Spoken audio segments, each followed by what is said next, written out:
Hello everybody, welcome to K-Port. My name is Michelle and as usual, I am so happy to have all of you here with me. So we are starting a new series called Create. So usually around this time of year, we start talking about creation, how God created the world, how he created us. So we're going to dive right in today, all right? And I will see you after the show. Bye-bye.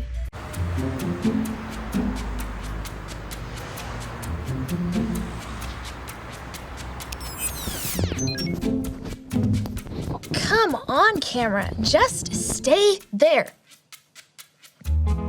That's better. Whew. Hey there, it's me, Dot. Sorry about the wait. It took me a while to get things set up here at Konnect HQ. Really, camera? I had you in the perfect spot. Good. Now stay. Now, like I was saying, we thought... No! Stop it! No! We are Konnect HQ. Every day we help the people of the world. Live God's way. We look for the links. Make the connection. And you never know what might happen.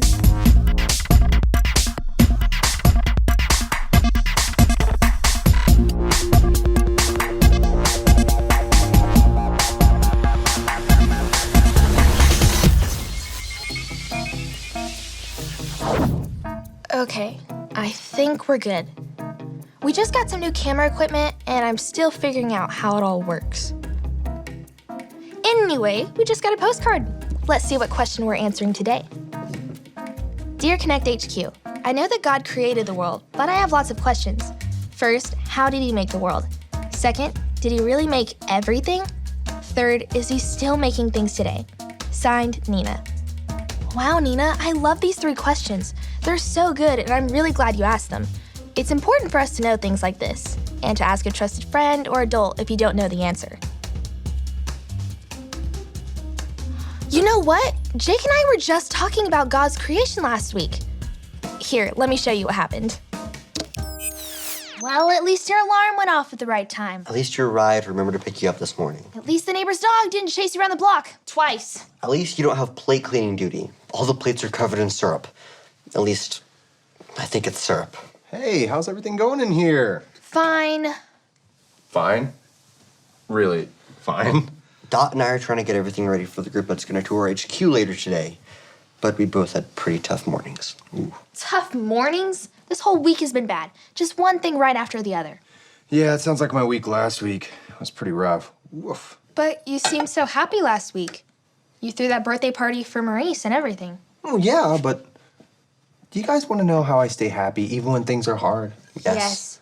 Well, what I do is I think about the biggest thing and the smallest thing that I can thank God for. Because God created everything. And so God's words create life. And when I think about that, it just makes the world seem like a better place. God's words create life. I like it. Maybe that kind of thinking could help us turn our mood around before the tour group gets here. You know what, Jake? I have an idea.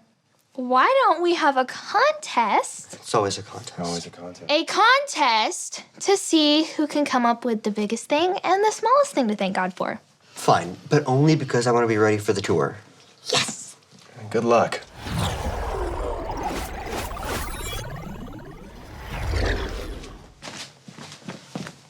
So we're looking for the biggest and smallest good things God's made here at HQ? Not just at HQ.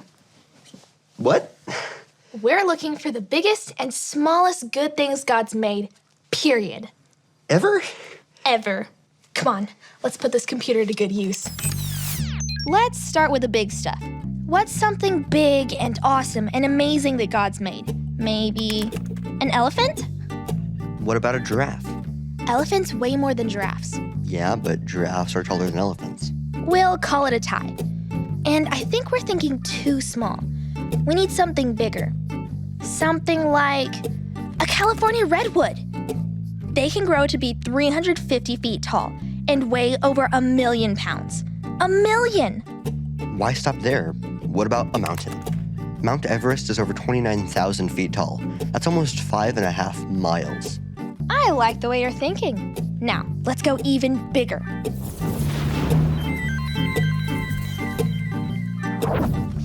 What happened here? Did somebody graft caramel to a plate? Well, you guys look happier. You were right, Mike. Finding the big, amazing things God's made really did help our mood. I'm feeling so much more ready for today's tour. Well, that's awesome. Well, the question that I have and I'm dying to ask is, who won? Jake, on a technicality. A technicality? What technicality? My final answer was the universe, but we decided the universe is a bunch of smaller things instead of one big thing, so it shouldn't count. That's true. So what was the final answer? I said Canis Majoris, one of the biggest stars in the sky. It's 17 times bigger than the sun. Yeah, we get it. I love that.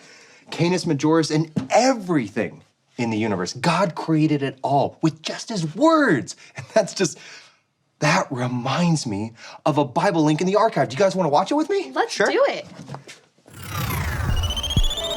This is the story about the God who loves us in the Bible. We find truth and purpose to love God and love others. We're searching God's word for things to discover. This book is alive, full of answers and godly advice. This book is alive. See the wonderful stories inside. Every day I'm searching, read through history and poetry. How much Jesus loves me. God's great story lives. There's no other book like this. This book is alive. Genesis. In the beginning, God created the heavens and the earth. Before God started creating, everything was dark and empty. But then God said, "Let there be light." and there was light. God's words were so powerful, they created light out of nothing, and the light was good. God separated the light from the dark, and he called the light day and the dark night. This was the very first day. And after that, God kept creating. On day 2, God created the skies and the heavens. On day 3, he made seas and oceans, dry lands, and all kinds of plants and trees. On day 4, he made the sun, the moon, and every star we can see in the sky. On day 5, God started making animals. He created every fish that swims in the sea and every bird that flies in the air. On day 6, God created all of the creatures that walk on land, like dogs, horses, elephants, and even people. At the end of the 6th day, God looked at everything he had created. All of it, every single thing, was very good. God knew his work was finished, which meant at the start of day 7, God didn't get back to work. Instead, he blessed the 7th day and rested from all the good work he had done. It's just so amazing to think about. God's words create life. They're just that powerful. When God created the world, with every word he spoke, he created something new, something living, something good. Can you imagine what it would be like to have that kind of power? I could say puppy, and boom, I'd have a puppy. I could have unlimited puppies. They'd be so teeny and tiny and cute. It's probably a good thing that we don't have that kind of power. That would be a lot of puppies to take care of. True. That would be a lot of puppies. But you know what? That reminds me. Weren't you guys supposed to find something small? Wasn't that a part of the competition? We tried to find small things. But who wants to think about things like dust or bugs when you can think about stars and planets and the universe instead? Oh, I see where you guys are coming from. But how about we head to the rad room?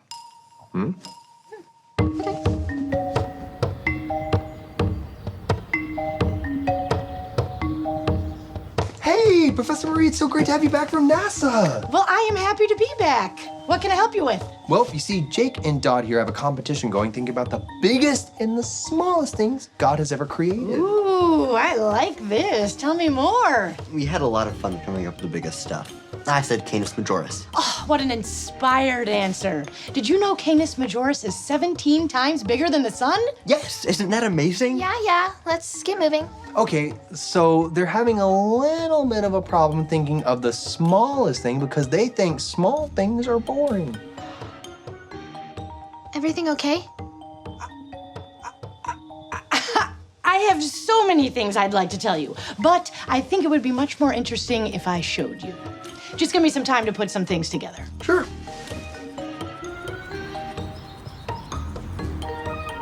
Done. Finally. Nice. So did we ever figure out what was exactly stuck to those plates? Nope. Dot? I just remembered an experiment Walt and I tried a few days ago. Oh, and what was that? We just wanted to see, what happened when you microwave cotton candy. Dot? It was so cool. But I guess we just forgot to clean up after ourselves. Nice. Oh, hey! Professor Marie sent the video. You guys want to check it out? Everything you can see in the universe, it was all created by God. All of it. From the Pacific Ocean to the little fish that swim there. From the vast Sahara Desert to the little foxes that call it home. From the gigantic star Canis Majoris to the billions of smaller stars that make up the Milky Way galaxy. Everything was created through God's powerful words. But what about the things we can't see? There's a world of stuff out there too small for us to look at on our own. The Bible even tells us this. I have a verse I'd like to teach you from the book of Colossians, chapter 1, verse 16. It goes like this. Colossians 1:16. He created everything that can be seen and everything that can't be seen. So, what is the Bible saying when it says God created things that can't be seen? It's talking about things like microscopic life, cells, atoms, waves of sound and light that can travel huge distances in an instant. Even the spiritual world, like heaven and angels, they were created by God too. All of these invisible things work in perfect harmony inside and alongside the large things God's created. All of creation, no matter how big or small, can show us how great our God is. That was amazing. Right? I didn't even think about things like cells or sound waves. God created all those things too, and they're incredible. You know what the coolest part is? God's not done creating. What do you mean? Think about it. When we choose to follow Jesus and make him the leader of our life, when we put our trust in him, God creates in us a new life. He gives us a new friendship with him and a new heart that lives for his good way. So we're surrounded by all the good things God's made all the time, both around us and inside of us. Yep, that's it. Do you want to look for more big and small things God's created? Maybe we could even share them with the folks on the tour. That's a great idea. Let's do it.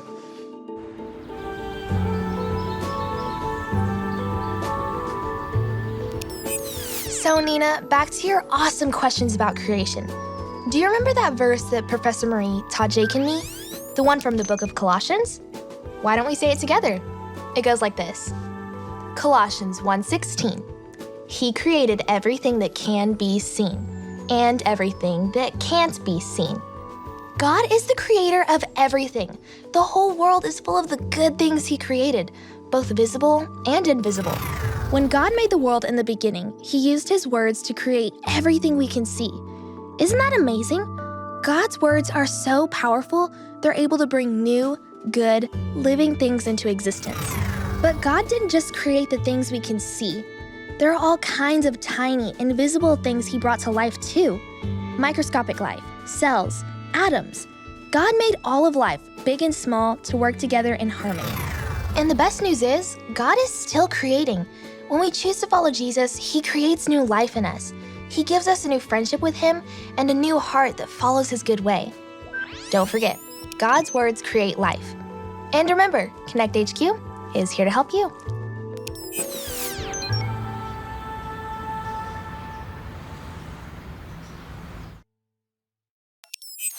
I had so much fun microwaving cotton candy the first time, I had to try it again. Look.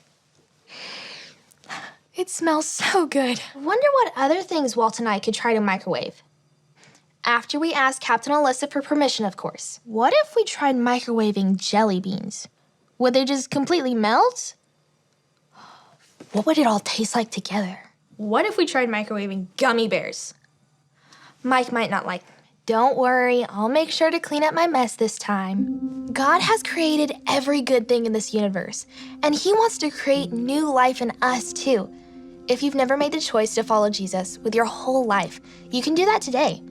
All you have to remember are the ABCs. A. Admit.